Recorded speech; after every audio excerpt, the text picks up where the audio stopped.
yourself the question of what is it that I should be delegating to other people that maybe doesn't require a real estate license, that I can give off to somebody else to take care of.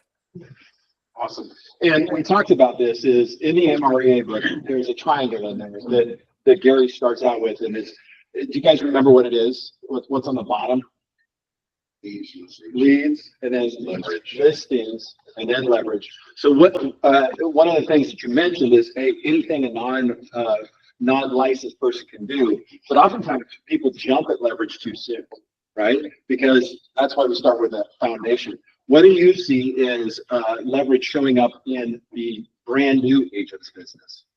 100%, right? It's because while I say, hey, leverage anything that doesn't require a real estate license, I also have a core belief of let's lead with revenue. Because in order to typically hire a person, that requires capital, it requires money. And so leverage can show up in a lot of different ways. The 3 different ways that leverage can show up is first, people. And this is your most expensive option. And a lot of times people don't default to passing off the transaction coordination because they want to hang on to it for some whatever reason.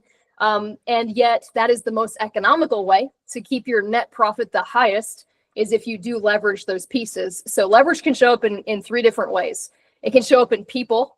So hiring a person to do things for you. It can show up in systems.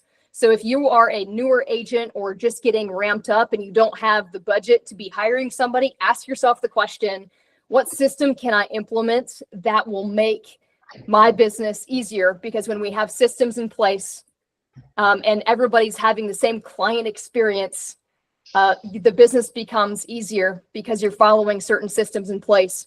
And the third way that you can have leverage in a business is through tools and technology, through CRMs, through AI.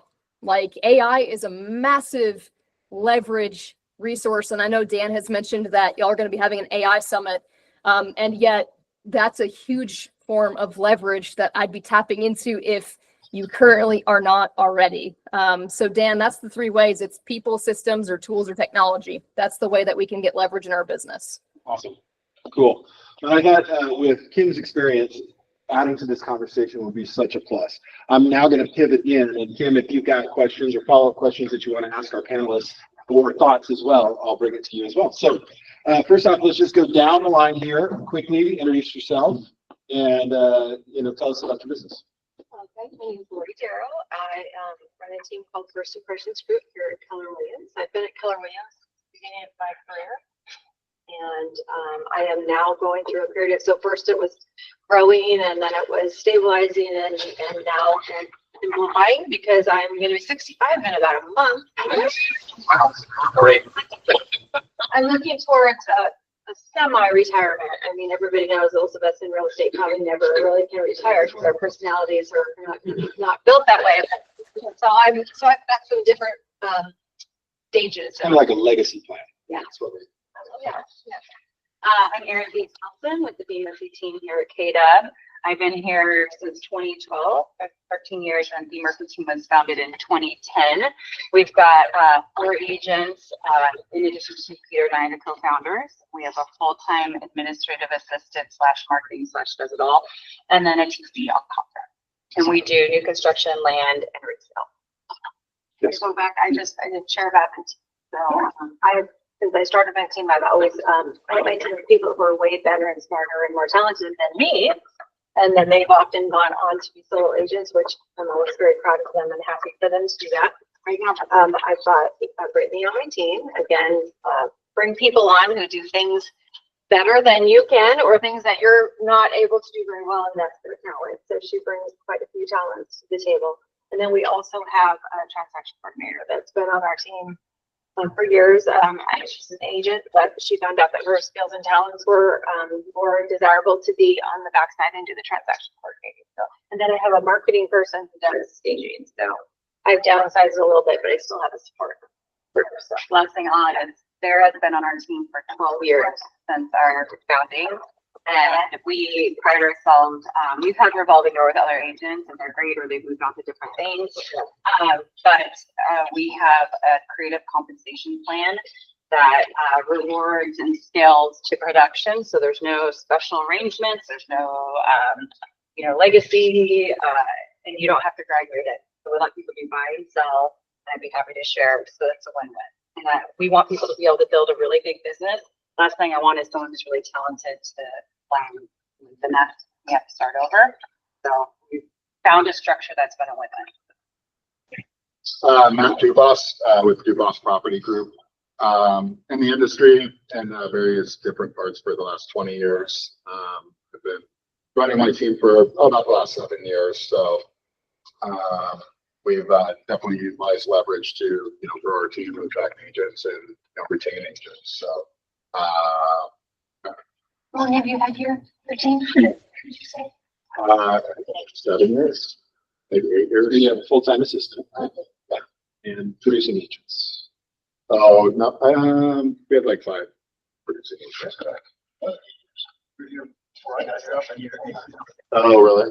I learned so much. I don't know what day it is. Summertime. Yeah. And for a different perspective, I brought in Daniel, who is the leverage. And yeah, so go ahead. Daniel. Yeah, Daniel, 8 years in the business, about 7, 8 months with Ed on the Infinity Ridge team, and I'm the leverage aspect of that. I'll be the leverage perspective. Yeah. Cool. All right, so let's go with Lori. Let's start here. When did you decide you needed to add leverage to your business? I added leverage a little bit earlier than the Keller Williams model. But what I've had the same core value of lead with revenue. And probably at the time that I just knew that I could be out there doing more with the clients and the actual practices and bringing in clients. But I was so tied up with a lot of the other work. So the first thing that I did was I hired a part-time assistant. And again, I made a commitment that I would not hire a part-time assistant unless I had enough in revenue in our business account to pay them for a year if I did get another transaction. Because I felt that was really important. If I brought someone in on the team and they chose to be on my team and gave up some other opportunity, and then if I was running on empty and had to let them go, I didn't think that was fair. So anyway, so for me, it was when I had those things together, and then I hired transaction coordinator first. And then That was it, the transaction. Somebody to basically take all your contracts. Yeah, that wasn't, she wasn't a W-2 employee. She was someone who did transaction coordinators for other agents as well. My first hire on the team was a part-time admin. Right now, and you said part-time admin when you had a year's worth of salary set aside for it. Okay. Good. We added a buyer's agent, which is not the model. And I think we had a TC very early on. We'd love to outsource that. And I run the numbers, and even at our volume, it still doesn't pay a salary. So we still outsource. So the TC is a contract. Correct. And they get paid at At closing. closing, which I love because we have ups and downs, but it literally would not make sense for the caliber of talent we have to pay a salary. We're not even near it. I run the numbers every year to see if we should bring it in-house. Maybe they can wear their hats in their roles. How much do you pay per transaction? It ranges, so I want to say we're at like around 350 it depends if they do the list and the buy or the listing and the transaction. We used to always just do contract to close, especially with new construction. But we're repeating and rinsing a lot of stuff that my admin can do, right? Photo descriptions, everything like that. So it would take more time to tell them where to find the stuff to put on to just do it ourselves. But for you, because it wasn't an overhead, Yeah. right? You did it right away. Yes, Just loved keep it. Simple. It's great for starter agents and look at our volume, and it still economically has not made sense to bring it in-house, and I love it.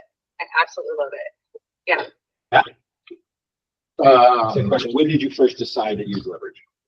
I decided when I was just working way too much. And I, wasn't smart enough to outsource my TCing back then. So I had a lot of nights sitting in the office till, 12 o'clock at night, uploading paperwork and doing all the stuff that is not fun to me. I'm more on the sales side than the kind of paperwork side. So, that's when the office had recommended it. And I was like, well, yeah, that makes sense. And I was a little scared at the time to bring on that overhead. But, as soon as I did it, freed up a ton of time, made my life a lot more enjoyable. And, Okay. And I kind of want to frame this next question with Daniel because it's a little different perspective. But, you know, I watched Ed's business beforehand, and then I watched what happened when he did hire Daniel. And one thing that is a little different than the three panelists here with Ed and Daniel is Daniel's bringing business to the team, right? So these transaction coordinators are not bringing any business to the team, which is okay because it's not what they want. But in this instance, talk about how that changed, it improved Ed's production. Am I right in that a little bit? Just like Matt was just saying, and you're working around the clock, and life isn't fun, you know, and it's just ridiculous. And Daniel, of course, as we all know, is a pretty skilled computer guru guy that can figure stuff out and, you know, understands this business at a high level. And so it's really changed my ability that I don't have to worry about most of the things Daniel can take care of. And it's been a real fun learning experience too. Say for really,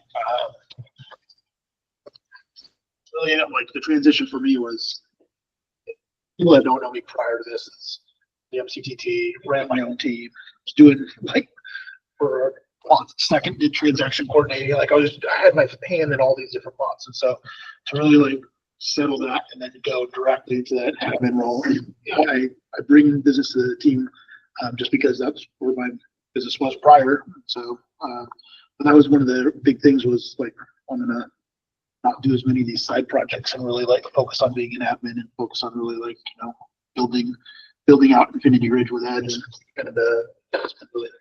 You know, I have to say that where we really are right now is a crossroads where we need to get a TC.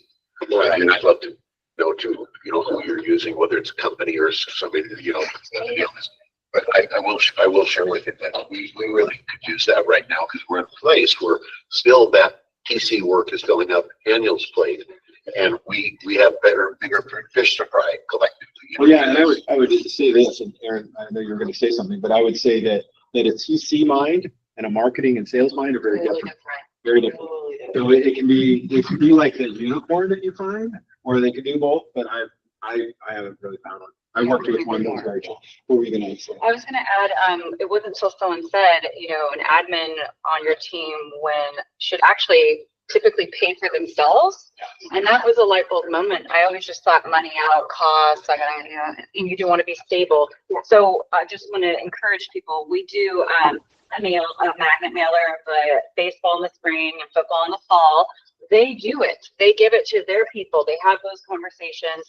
We invite their friends and their VIP to our events because they don't have past clients, right? Like a salesperson. So have your parents come. Moms are like one of the best referral sources out there. I don't know about you guys. My mom is. And they like them. They're part of your extended family. And so we do get a couple deal transactions a year. And we personally pay them a 25% bonus. Visa bonus on payroll. That's like a referral fee. For your marketing people? For a person. So I don't pay bonuses on profit or anything. You want to earn a bonus? Refer to the team who you live and breathe and spend 40 plus hours a week with that you're passionate about. Win-win. We win, you win, everybody wins. So I love that.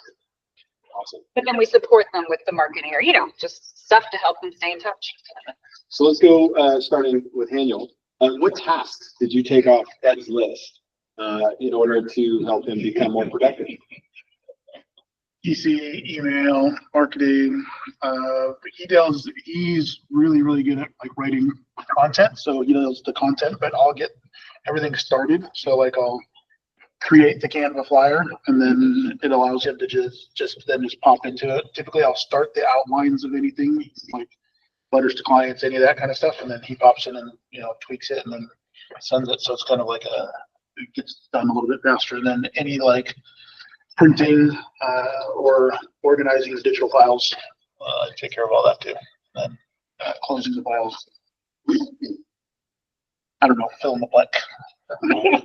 So I've been trying to really integrate my thought process on how we prepare listings to come to market, and that's been a big thing that I've really spent time going out. It's just like last night when we found out there was a problem with Erica's listing.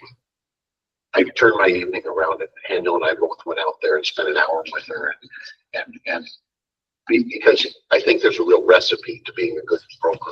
And I think I like the idea of helping out, but also that Daniel has learned a lot since he's come on board with understanding that little details make a world of difference in what we do. So Matt, for you, what were some of the biggest things that were taken off your plate when you brought on leverage? Pretty much all of the non-money making activities were taken off of my plate, so I could focus just solely on prospecting, on working with the agents, working with their clients, writing contracts, showing homes.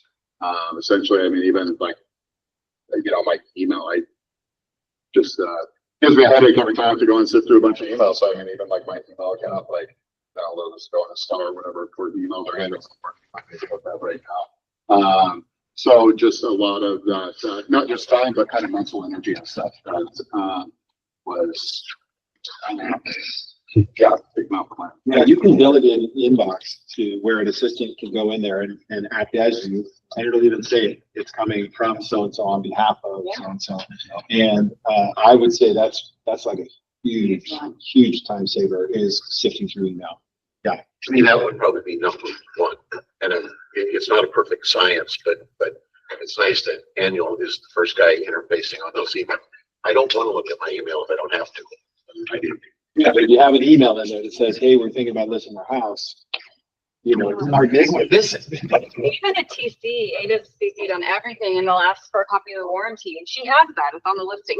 So there's even little things that my TC can pick off that maybe you don't think of or fit inside that box, but she has access to. How about for you? Something taken off your plate? So Sarah was our first hire before the admin, which is out of order for KDOT. I was pregnant and I wanted to be able to have a more regular schedule.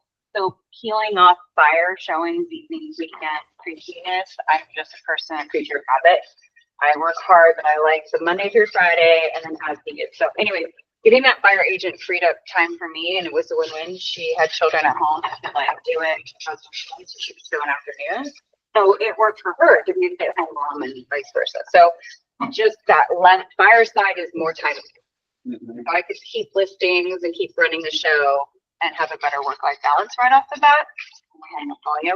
And then an admin has taken marketing. We have process and procedure, all the things that they do. So I can be more. So what do you do then? Sales. So run the team, strategy, there's a lot of little decisions. You map out your year in marketing. Okay, we're going to do a shred event. What's that going to cost? We're going to have vendors participating, lining that up. So is this what we should be doing? How are we going to maximize it? Let's roll out our plan. And so there's still, advertising, making sure we're monitoring sales calls, all of that. But really a big chunk of my time is my builder account. Every Monday, I have to tell how many bodies go through every competing community, how many sales they have, what the price per foot is. I can tell you anything, anywhere, at any time. And what we're doing to sell our homes, especially right now, which is painful. Answering calls, responding with emails, and then I farm land, which is a whole different business. That's a big money. So I'm in sales for my builder and I'm in sales for land is my big bread and butter. And recently I leveraged up having Sarah be promoted to director of sales to do the one-on-one 4% as a sales manager, which was huge because you can call me anytime and I'll give you great advice and we'll do your plan, but the maintenance and the accountability to do 4 one-on-ones plus my admin plus my partner to keep everybody accountable and sync. I needed to peel that off. So that was a win-win. Right. I wanted to ask Erin, so do you have somebody that saw that data for you? Like you said, So my assistant, yeah. So I teach them how to, we do high community. Here's how I did it the first time. Here's a new view. I only just tweak how you can change the filters on the single line. You can right click and I can add community name. I can add days on market, price per foot. So I can get all the data in a snapshot view and know what I need to know. So my assistant drafts, the template's already there. We just freshen up for the week. They were on an email string with all the other site agents. And we all swap data and we report back. And then we keep in touch on promos. He can call and make sure they're offering a 2-1. And then he fills in the pendings, he fills in traffic numbers. Yeah. And then we have automatic online reporting for open houses, guests register digitally. Our team fills in rating, ABC, feedback, are they interested or not? And then they maintain those. We take a snapshot to not have redundancies. At first, they were supposed to always look on board, our builder and their dashboard. They never did. And so we just quickly snap, cut, paste. All of it is in one report that he does. And if someone didn't fill in their comments, it's his job, Patrick, our assistant, to call and say, hey, I don't know if there was a tech glitch or if he forgot or someone post that. We need these by noon on Monday to kick out our report. And then I put in the finishing touches, hot leads, this, that, the other. So I'm really jumping in for hot leads, marketing initiatives, and I'm reviewing it to go to my meeting tomorrow and reconcile it all. Get the takeaway. But yeah, so leverage through as much as we can and templates and reports, like stamp. So for you, Well, so for me, so I consider us a boutique team, and I have always felt like, yes, a unicorn, someone who's a salesperson and a TC are not the same people. However, I do believe that people are multi-talented and multifunctional. So I feel like leveraging isn't always about a bunch of people. It's about the right people doing the right things. So the things that they're good at and that they can maximize and bring to the table. So the question was, what did I give up? yes. Yeah, so I think by having the people around me, and when we were at our max, I had 4 agents and 2 or 3 admins at that time. So the admins did all the social media. They helped keep the team in line with our weekly or monthly or bi-weekly meetings, whatever we were doing at the time. Helped with all the connect. So I call it 33 Connect instead of Touch. So our Connect programs and the really admin stuff and listing input. I really focus. I feel like my talents really are with people and with the clients and also the practices of real estate. Like what Ed just talked about, I'm a very detailed person, and your strengths are your weaknesses. So I have to really be careful about that. And also I tend to be more control person. So it is that like I have to do it or else do it right. And my team has taught me that's not true, because I've had amazing people on my team. Lauren was on my team, Steve was on my team, other people in now great. So I feel like I've been really blessed to surround myself with multi-talented agents who can pick up different pieces and contribute to the whole pie. And I love what you said before and just now is finding people that are better at you at these things. That's the magic of leverage. That's the magic. My grandfather said that. I mean, my grandfather was illiterate. He could not read or write. Yet he built a huge empire because he married my grandmother and she took care of all the details. And then he kind of did what he was good at, was getting people on board with projects. I will say that the challenge that some people would feel is that when I brought people in as agents, and were you my first agent? I knew I was bringing in somebody who could run her own team and be her own agent. So I knew that there was always going to be a risk and that they would want to go out on their own. And I actually celebrated that with them, and we continue to brainstorm.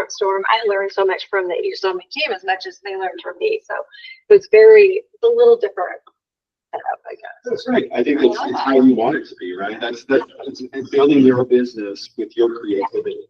Yeah, Right. and I feel kind of like a mom when we're out there, like, you're doing great things with them. Yeah, I love that. Hey, Kim, do you want to address the people side of leverage, like what you've seen the most successful agents that you've recruited do? There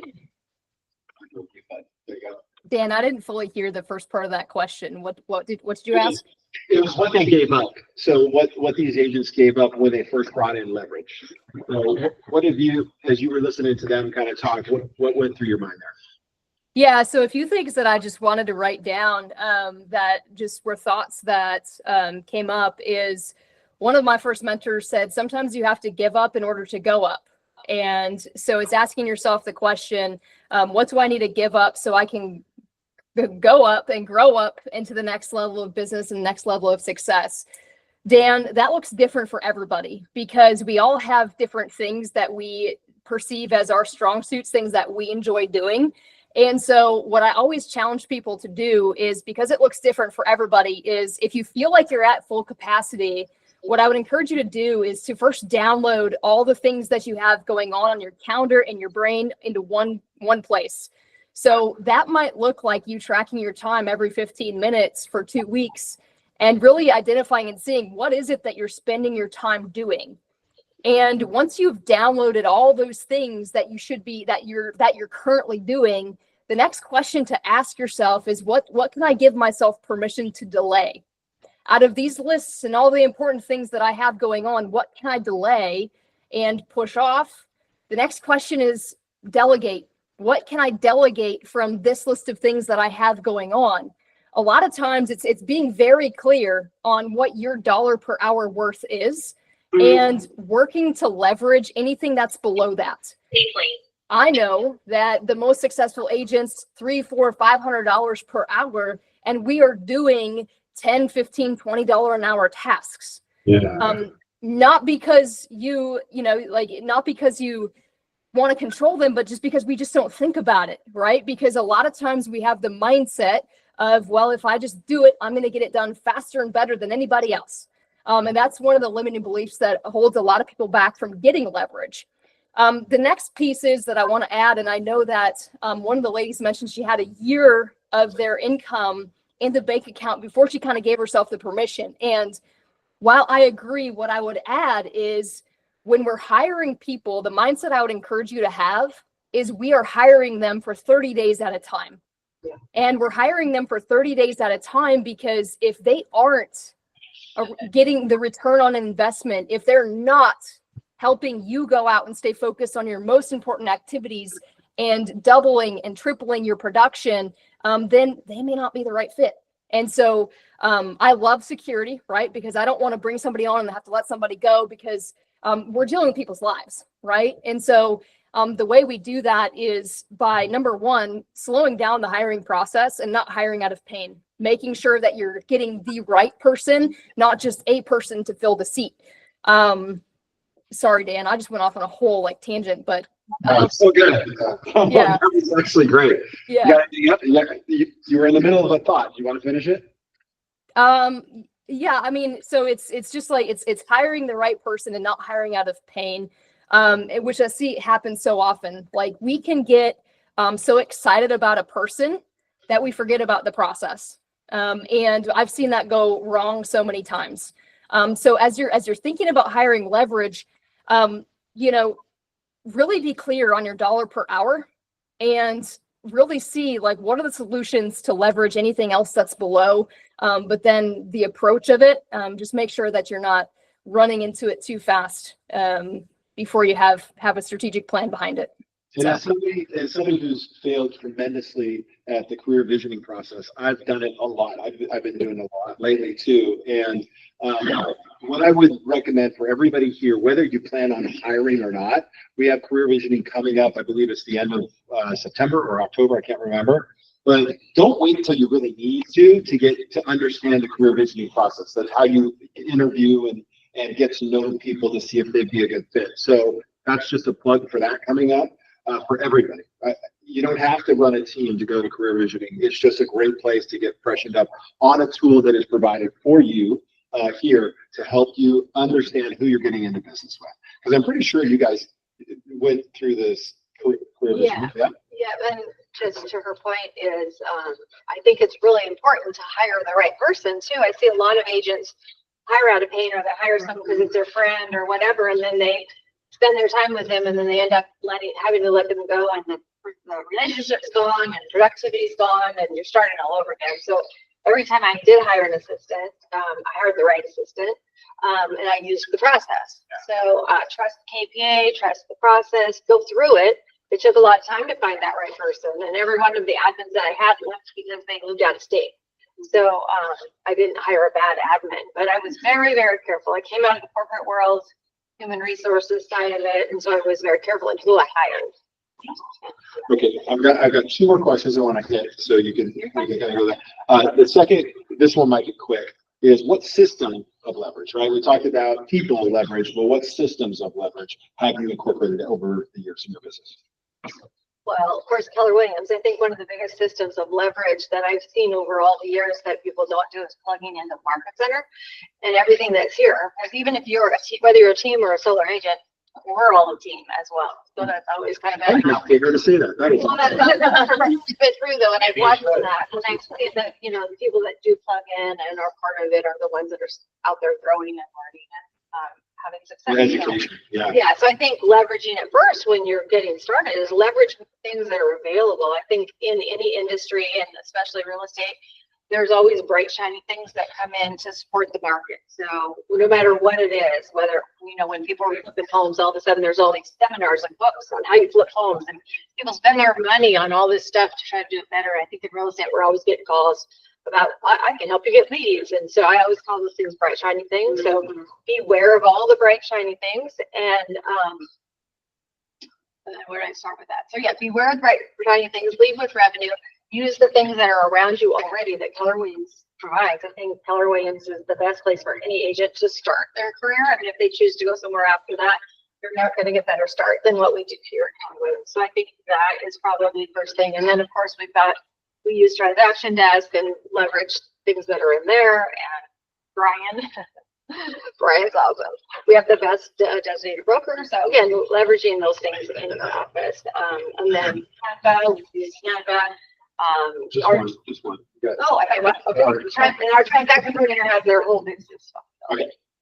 We brain dumped our process and procedure because I wanted every client, no matter which agent on the team they worked with, because they're often like my referral, to have the same experience.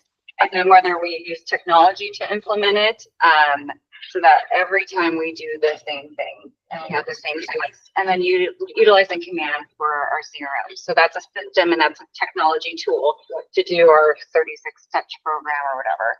So. We've had some good success with White Local and their AI tools. We have White Local. We have a lot of leads that come into our CRM, and I mean a lot of opportunities being by the agents, and especially a lead that's come in, 2, 3 months ago, 6 months ago, a year ago, that might not be touched very often if at all. Some of those AI texting bots have done a good job of generating some conversations from full leads, sometimes leads that have come in several years ago. So we've had success with that. And I know some of the AI voice that they have out nowadays is pretty nuts. I mean, you almost can't even tell you're talking to a computer. So we haven't implemented that yet, but that's something that I plan on implementing. Actually, on a few different fronts on the prospecting side. From a team lead standpoint, when it comes to lead generation, it's really hard to get buyers agents to jump on the phone and make calls. Well, you can flip a switch and AI is doing it. Well, suddenly you're now as a team owner making more money because you don't have to pay an extra split. You can say, hey, I've got a calendar lead here, here you go. Yeah. And then, of course, like some of the dialers and stuff, I guess we've leveraged them to, allow the agents to be a little more productive with their time, especially like during the afternoons or non-prime time calling times. When they can, just kind of reach through a lot of numbers. And, some of the automation, the drip campaigns and stuff through the CRM. Those are helpful. So the automated postcards. What CRM are you using? Follow Us. Yep.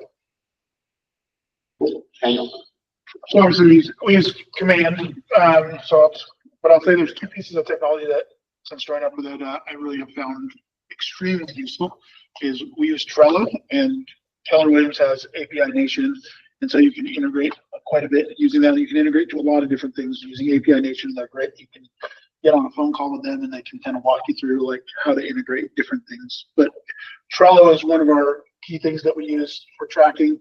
And then the other thing that was really came out of the woodwork was land ID. So we had some land deals and it just gives a great aerial overlook and has a lot of great lot lines. Just a lot of different information, and we're able to find information really fast using that. So it's been a really fantastic piece of technology. Curious if anyone's ever seen that. Land ID. Yeah, it literally you could lay out different contours and it's really worthwhile. A way that you can identify what a property topography looks like without. There's all these filter systems. as iOS capability. So like we'll take our iPads out to the property and we can walk the property lines. It's not 100%. Like you have to explain that. We explain that to our clients when we're there, but it's really helped us find lot line markers. And, you know, we're kind of like the land out on the North Fork of the Stilly. And we're out there, we couldn't find the lot line markers. So we opened up the iPad and walked out. And then we saw, okay, there's the marker tag. And so it really helps us out quite a bit. And we'll just send that out to our clients, like our property out on Granite Falls. We were trying to figure out where the neighbor's well, because, you know, you need a 100-foot setback for any septic. So we pulled their septic as built, and we can just, they have like measuring capabilities. So 14 feet from this, 180 feet from the roadway, we can kind of mark it with the well and do 100-foot circle around it and send that back up to Just our like 2 days ago, in a few minutes, you've got it figured out to be able to send it out to somebody. That really helps out a lot for us. I would say that's probably top two pieces that we're using right now. I mean, I have probably half a dozen other things that we're using, but those are the two best. Awesome. Yeah, we can do a whole nother panel on just technology leverage, and geek out over it, which I think is great. And I think that really more and more tools are going to come along through AI that's going to help us be more efficient. So this is the last question. It's actually a loaded question for Daniel, but probably more appropriate for Ed. And that is, how has your personal life been enhanced now that you have leverage in your business? Lisa and I are having some challenges. Hopefully they're enhanced, and it's better because you have leverage. You know, it would be foolish to say it isn't just better. It's, I think we've got some good things that for both of our lives. I mean, like putting like the TC in place would really be, we're really at a time where I feel like we're past due for that, and I really appreciate all these pieces of guidance and whatnot. But yeah, life is good. I'm working harder than I want to at any age. You know, I want to be able to throw it back and think a little more. I need to let go more. You know? Daniel, your life has gotten worse, right? If you don't know me, I love working. Like that's, I just passionate around, like, you know, I feel like I'm being productive when I'm often, especially during the school year. When my wife's off, I'm here a little bit later, like 9 o'clock. But during the school year, typically I'm here at like 7:30 in the morning. I'm typically one of the in the building. It's not because, hey, I don't have anything else. I truly enjoy the process. I enjoy the work. I enjoy what I'm doing. And so to me, like, I look up and 5, 6 o'clock it's just nothing for me. Like I truly enjoy that aspect of it. So to have something where I can throw in and like I'm off the work because there's so many deals that I'm trying to like juggle and figure out and do, like I truly enjoy that aspect of it. So it's fulfilling to me. So yeah.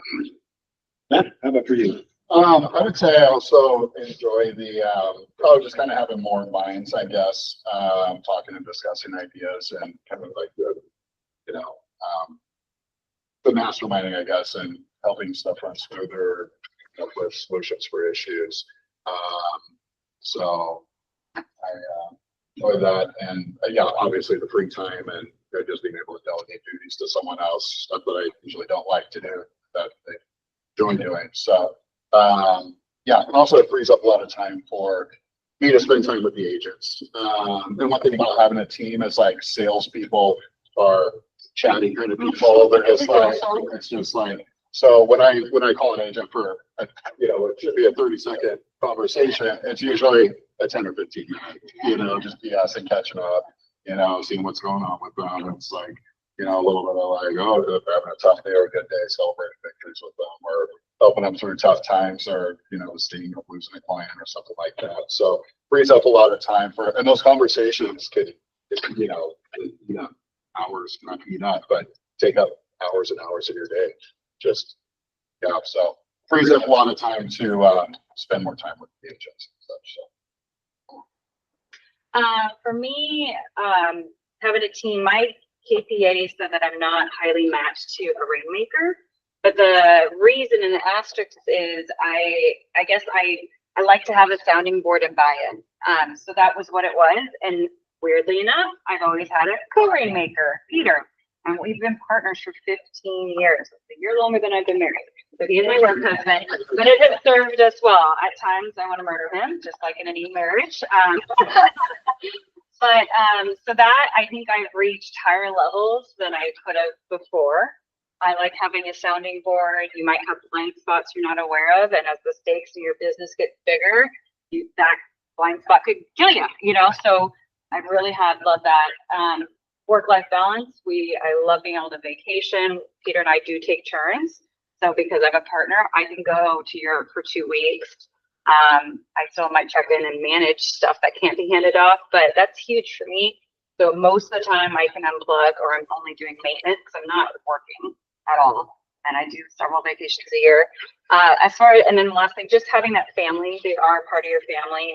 We talk about the wins losses, that camaraderie.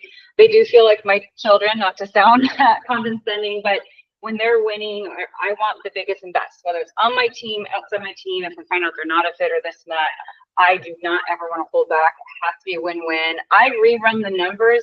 If they were solo every year, they don't, I do. I want to make sure I'm not holding anybody back, and that I'm helping them achieve greatness. I truly, from my bottom of my heart, care about that.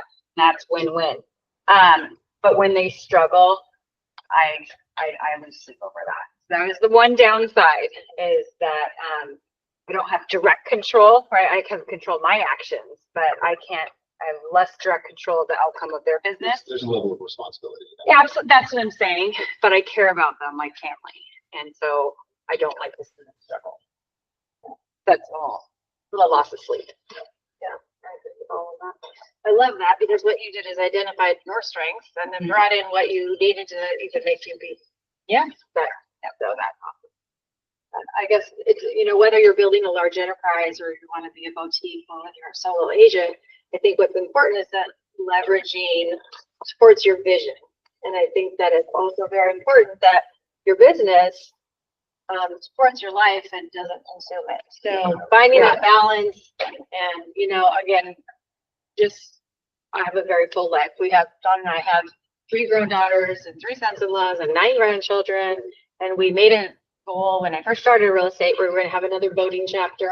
And 2 or 3 years ago, we bought our boat, and so we like to spend some time in the San Juan Islands. And if I didn't have such a great team and people around me that, like I said, are together were awesome, I wouldn't be able to have that balance. But it goes like this sometimes. So sometimes you gotta go at it, and then other times you gotta make sure. But don't lose sight of what's really important and your family and your base, or whatever that is for you, and make sure your business is not controlling you, because life goes by really fast. I promise you, anyone who's anywhere near my age, I feel like the sand, hourglass has been turned. Yeah. And all these things you want to do, it's like, oh, wait a minute, if I add up the years going backwards, I don't have that many left. So anyway, so just enjoy your life, enjoy your business, and everything will work out. To have that end goal in mind. So if you prioritize that, being able to step out of your business, you need to be building up to that. Yes. Or if you get so busy in life, vacation and travels aren't family's priorities. And so if I can't ever leave, or if I had a salary job with 1 week vacation, that's not working for the end. So I've got to build it to the end of mine. Let's do those opportunities while managing people. Don't use that as a form of leverage or whatever. You're going to need different tools or solutions. Kim, bring us home. Yeah, so I think how I'm going to close this one up is I loved everything that the panelists had to share. Some incredible things there. Is kind of ask yourself the question of, if I had a tragic emergency or something that caused me to need to walk away from my business for the next 90 days, what would the state of my business be when I got back? And that will help you kind of define and refine what it is that you need. Do you need systems? Do you need tools? Do you need people? And I ask that question because it's not just something that occasionally happens. It's something that happens on a frequent basis. Life happens, interruptions happen that we oftentimes don't have control over. And when we have the right people in place, it can make not just the right people, but the right systems and the right tools in place. It can make all the difference that can give you the ability to walk away at any point and walk back into an even better business than what you left it. So to kind of wrap it up is, in terms of leverage, get out of your own way, make the list of all the things that you're doing, and just be real with yourself, and start by asking yourself the question of, getting clear on the dollar per hour. working it backwards and saying, what can I delegate? And it doesn't have to just be business, it can be personal as well. So I thanks Dan for the opportunity to contribute, and thanks to the panelists for absolutely crushing it. Love the journey y'all are on. Thank you guys. You know, did you want to say Yeah, I just have something, and it just didn't come up in like any of the questions, so I just want to, when you're starting out on this journey with an admin or with these type of, this rule, is one of the things you have to understand before you get started is that, number one, it's not going to happen overnight. It's going to be a process to get to the point that you want to get to. And number two is you should be looking at an admin as somebody that's curious and learning things, because the issue that I see so many times is we have a lot of, well, get an admin that is that just doesn't they have a preconceived idea of how they want something to happen. And if they're not asking the question, and this is critical, and Ed and I do this quite a bit, is if I don't understand why he's doing something or why he wants it a certain way, I need to feel comfortable enough, and as a leader, you should feel comfortable enough with your admin asking, why is it this way? And if it changes, I'll ask the question, hey, Ed, last time we did it this way, this time you're asking me to do it this way. What's the difference? And what's important about that is your admin should be building out those systems and processes in that manual to say, okay, this is how it should be. If they don't understand that process, then they can't build the system for you. And if they're not willing to ask the question, then 100% they're not the right person for that job, because they're not understanding why that process is the way it is. And so I just say, like, when you're getting into this, make sure you're getting that with the person that's going to. Yeah, it goes back to growth-minded individual. Yeah. No, that is awesome. Well, then, thank you guys for your time today. I didn't